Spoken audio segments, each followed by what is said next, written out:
Today I'm going to show you just how simple it is to carry out pilot maintenance on the AVK pressure reducing control valve. We will start by checking the filter. We only need a spanner on the flat edges of the filter housing here.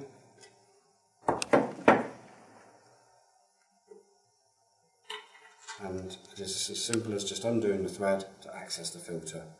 The next step is to ensure that the filter is clean. If it is not, it's just a case of rinsing through, and then we can put the filter back together simply enough by screwing the housing back on and then tightening back up with the spanner. The next step is to check the spring. We'll do that by loosening the adjustment handle, unscrewing the handle and simply accessing the spring. Inside we will have the spring and the adjuster. We can check that these are both intact.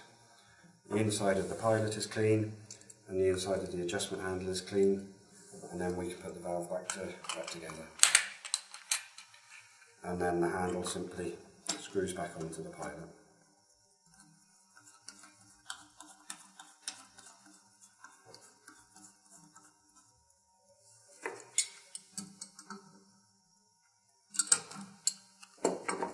And that is the complete maintenance for the AVK pressure reducing control valve pilot. It is important to ensure that there is no air in the control valve chamber when commissioning and after maintenance.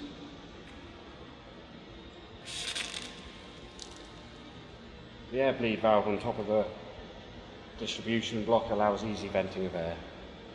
Optional extras include a filter flush valve. This means that we can clean the filter as part of the maintenance without having to do any other works to the pilot. It's very easy.